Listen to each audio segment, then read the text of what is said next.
Hello, my friends. Thank you very much for joining us once again right here on Kardec Radio. This is Spiritism, a closer look.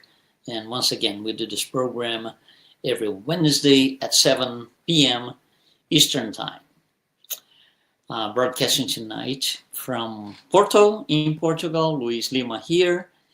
And on this program, we're going to take a closer look at Procrustean solutions. Well, we got to define what this means, Procrustean solutions. So we need to take a very quick but precise look at the meaning of the word Procrustean. The word itself comes from Procrustes.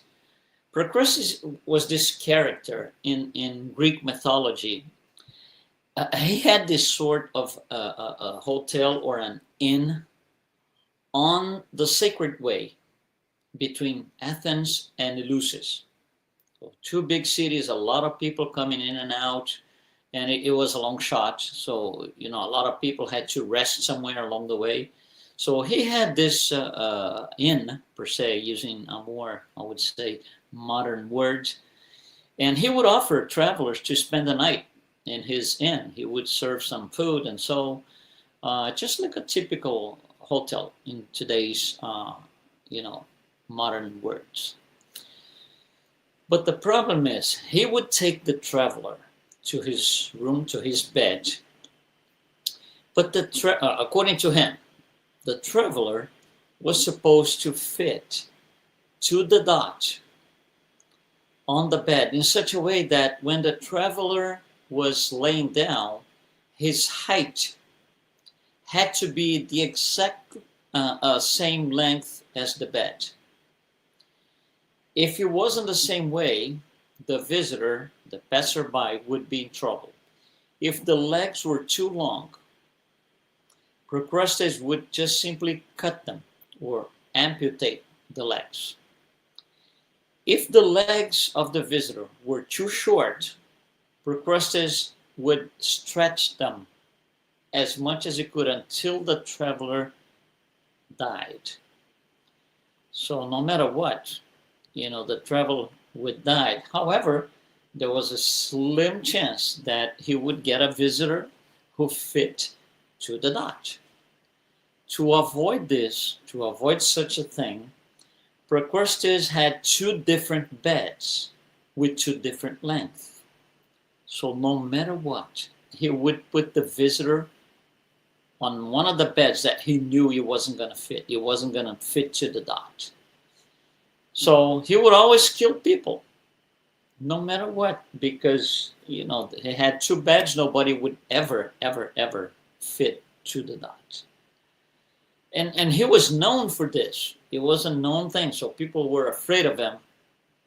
But, those who didn't know would take, the offer to spend the night, and they would just be killed. One particular day, one guy, he was not a visitor. He used to live in the area. But this one guy, Theseus, decides to challenge Procrustes.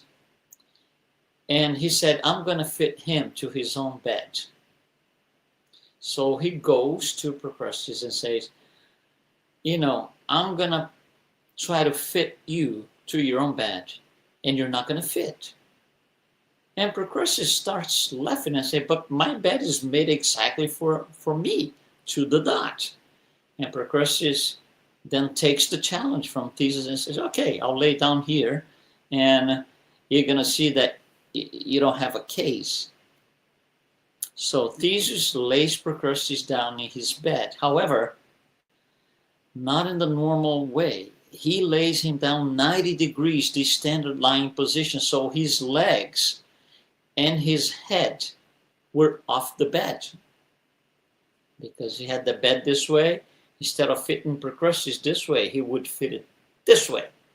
So the legs and the head were off the bed. So Theseus cuts both. He cuts the legs, he cuts the head, and that's the end of Procrustes. That's the story, that in very simple words. There are a little bit more things around what happens, but this is the essence of the story. So this is called, a lot of people called the Procrustean bed. Some other people call the Procrustean mindset. The Procrustean mindset is a consequence of the story. The Procrustean mindset is born from what the story teaches us. So we could, in simple words, define this Procrustean mindset as being the belief that everyone must fit into one rigid pattern. It could be one ideology. It could be a one way only of being, one way only of behaving, one way only of doing things. And all of these were arbitrarily defined by one person or a group of people. So it's about conformity. Instead of, working on the problem, you, quotes please, solve the problem by adapting what's around you. That's very interesting. Let's take this story into our modern day life so we can, take a better look at this thing.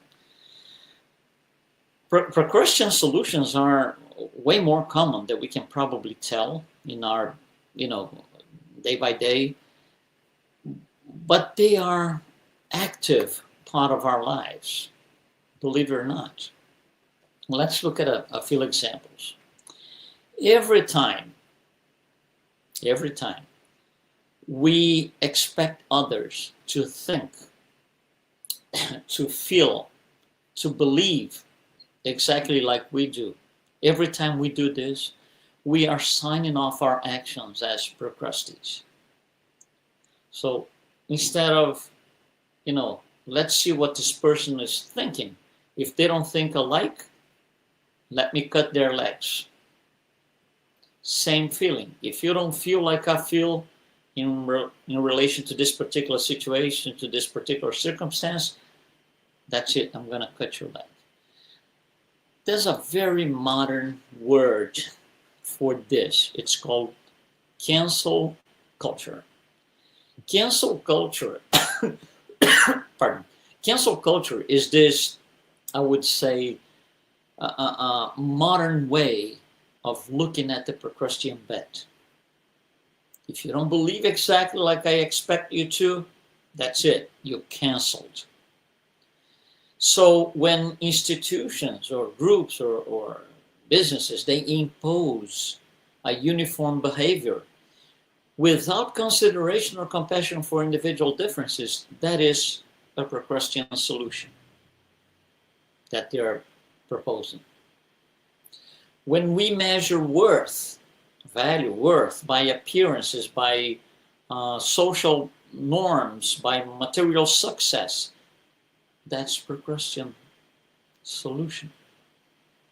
See, if I cannot have what you have, I would like to have this particular thing, this particular, let's say a car, and you have it. How do I fix it?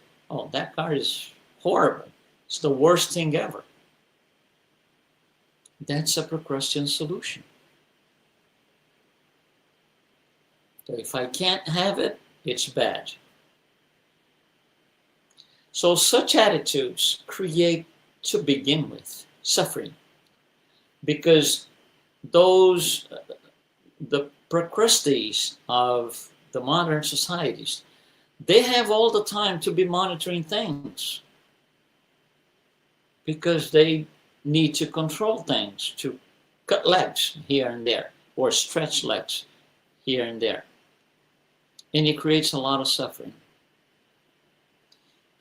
It creates a lot of, I would say,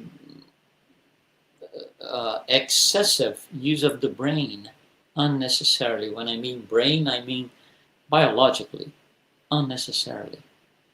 You could be using your brain for something nice and good and decent, but people like those, they deny the diversity of spirits. They are contrary. These attitudes, they are contrary to the idea that there is free will and intelligent principles are at different levels. The Procrustean solution eliminates from the get-go the idea of free will. You can't have your own saying, your own thought, your own words. No, it's either as I said or nothing. It's my way or no way, which is also a modern way of referring to it.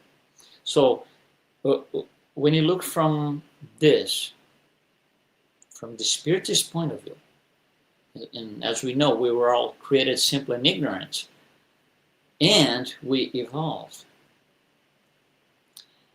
Procrustes, those Procrustean people, they do not evolve because they don't want change. Everything around them has to conform to what they state as being the absolute truth. So there is no evolution. Evolution means, oh, this has to be better, this has to change, this has to be a little bit adapted for, there is no idea around evolution for Procrustean people. Each person, each one of us here, has we all have our unique evolutionary journey, which is shaped by learning, by free will, and ultimately by love. So the divine law is universal. Everyone is regarded with the same opportunities. But we are all individual intelligent principles, each one of us at a different level, stage of evolution. So we cannot conform to the idea that one size fits all. So the attempt, or I would say any attempt, to force uniformity in that sense contradicts the divine law. Because the divine law, values different levels of intelligent principle. And by using Procrustean solutions, those who do that, they suppress, or at least they try to suppress the possibilities that each one of the intelligent principles around have. It's not, uniformity is not necessary for unity. We can all be united. We can all be alike in our own way without conforming all to the very same thing. That would be, sent us back to the animal kingdom.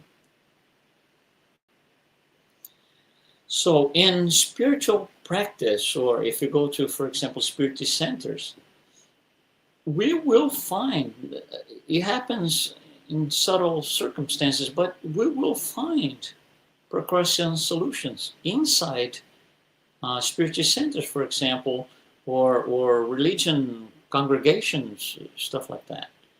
For example, the interpretation of what is being taught. It cannot be rigid to the point that I understood this way and that's what it is. Because somebody else, which is, learning at the same time from the same, let's say, written text, they can say, well, but we should consider this, we should consider that. And if we are rigid, we say, this is it, this is the way I understood, this is the way you need to understand. That's me signing off my action as Procrustean. And again, there's a lot of suffering that follows that. Maybe not at the time that I do it, but with time, over time, I will start suffering, this idea that, oh, now I have to control this person, this circumstance, that situation. It becomes very difficult. So another situation where the Procrustean solution appears in for example, Spiritist center, a spiritual practice, the idea of learning something new. We're going to learn something new. We're going to study together. Somebody is going to have an opinion that's different from the second person, which is different from the third and the fourth, and different from mine. You see, that's what study brings. That's the richness of study, and I should not feel any sort of discomfort by listening to other people and learning what they have to say. This before I state my own, quotes, truth on them, imposing my behavior, imposing my, way of thinking, and so on and so. So when all this happens, we need to understand that Spiritism, and that's very important, Spiritism is not a bed, which people must be cut to fit. I'm going to say that again. Spiritism is not a bed to which people must be cut to fit. Spiritism is a school of souls. It's open, it's evolving, compassionate. It's exactly the other way around. Spiritism will never say something like this: if you don't do this, you're not Spiritist. If you don't follow this, you're not Spiritist. You cannot even be. If you don't act this way, you're not Spiritist. Who are we, or who is, Spiritism to tell us such a thing when Jesus himself wasn't like that? And Spiritism professes what? The moral standards and reference brought to us by Jesus. So Jesus works as this, quotes, anti-Procrustean. He never forced anyone to do anything. He never imposed anything on anyone. It's exactly the other way around. He invited people to follow him. Come with me. Let's do this thing together. I'm going to teach you. You see, when I say I'm going to teach you something, it doesn't mean I'm going to tell you the only truth available in the universe. That's different. We learn from situations and people at our own pace, in our own way. Jesus adapted his teachings to each heart he was talking to. He didn't use the same parables. He didn't use the same words when he was teaching. For example, he spoke in parables. We know that. So he would tell the same moral story for different people using different parables. So the language and the examples he was using to speak to fishermen was not the same he used to speak to women, to members of nobility, of Sanhedrin. It was different, but the teaching is exactly the same. The core of the moral teaching is exactly the same. So he wouldn't teach one thing using one set of words and phrases and say, everybody has to understand what I just said. It'd be impossible. It'd be impossible. So he adapted. He took his words wherever he went to, using words and phrases and examples and bringing things into the context that those people could understand. Now, this is exactly the opposite of being Procrustean.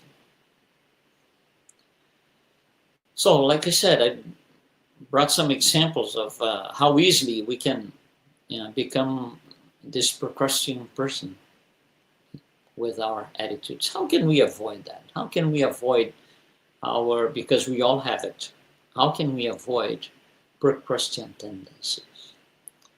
So a few things I'd like to bring up here. First, empathy. Empathy means, let me try to understand what this person is trying to do or say before correcting the person. Let's listen to what this person is going to say. Let me, I listen, I understand, and then I react if it's necessary. But how can I correct before I even give the person, the people, the group, a chance to express themselves? So we should cultivate empathy. Also, value different opinions.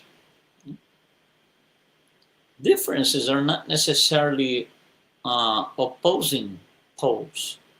Differences can be just complementary. One interesting example, it's used all across, and people in quantum physics, they love this idea. And I'm sure you've seen this. If you go to, for example, the sand in the beach, and you draw the number 6 in the sand. Just put a pole and draw the number 6. So you're now looking at number 6. Somebody comes on the other end, facing you, they see the number 9. So you're going to say, this is number 6. The person going to look at you right in your face and say, no, you're wrong, this is number 9. And then the thing goes on and on and on. It's 6, it's 9, and so and so. Okay, why is that happening? Easy answer. Because we have the tendency to think that there is only one right. If I am right because it's 6, and it is, that's the only right. So anything else different than 6 is wrong. I'm going to cut their leg. We're not used to the idea that there can be more than one right without making the other wrong. Well, both 6 and 9 are right. But we don't like the idea because we have this Procrustean tendencies within. So if somebody says something different, we don't like, we react. And at the level of, like I said before, if you go to the extreme levels of this thing, it's cancel culture. Oh, this is a 6. He said it's 9. I'll never talk to him again. So there's going to be suffering. Not them. They're not going to suffer. We are going to suffer. Maybe not at that moment, but yes, we will. Because we are going against divine law. Another thing that we could use to avoid our Procrustean tendencies to emerge is encourage ourselves discernment. Invite ourselves for reflection instead of imposing opinion. So the guy said it's 9. I saw 6. I draw the 6 myself, but the guy said it's 9. Let me put some thought here. Let me go for a small inner reflection. Let's see what I can find by digging in. You see, accepting other people's positions, balance, flexibility.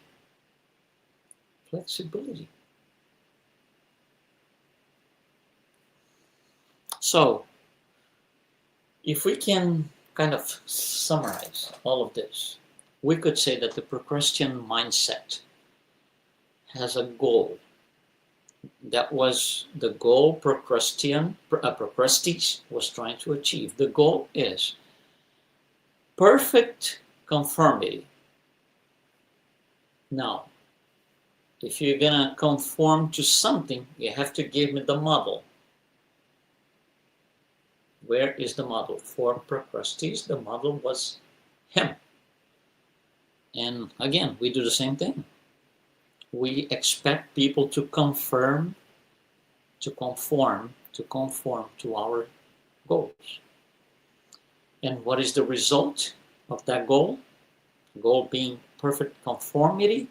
Result is suffering and destruction. Suffering and destruction. And at the root of everything, at the root of the Procrustean mindset is what? Selfishness and pride. The two, worst things we still carry in us at the stage that we are. And the person who practices the Procrustean mindset, or the modern day Procrustes, these people are simply delaying their evolution. That's it, simply delaying their evolution.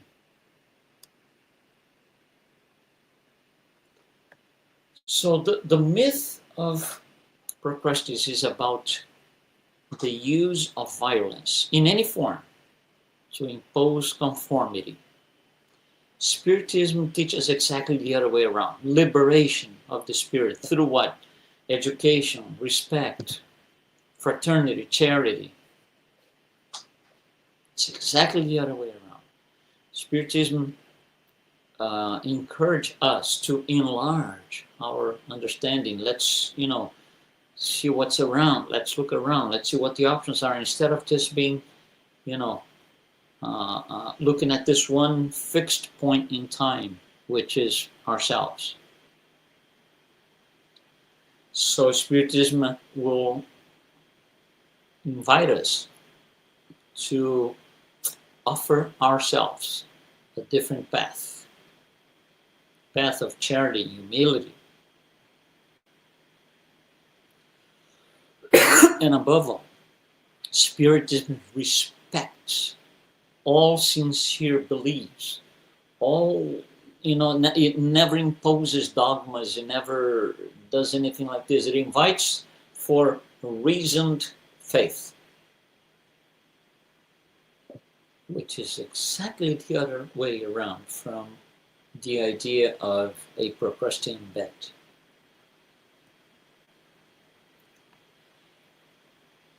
If you like this, what we spoke about here, take a look. Go read about Procrustes. The Greek mythology. It's interesting. It's profound. It has a very deep meaning, especially for us Spiritists. In modern day societies across the globe, we are all Procrustes. Unfortunately, most of us are Procrustes through different levels, and that's what makes us, or that's what creates so much suffering. Thank you so much for joining me for this program, the Procrustean Solutions. Don't forget, Spiritism, a closer look, right here on Kardec Radio, airs every Wednesday at 7 p.m. Eastern Time. So we'll see you next time. Thanks so much.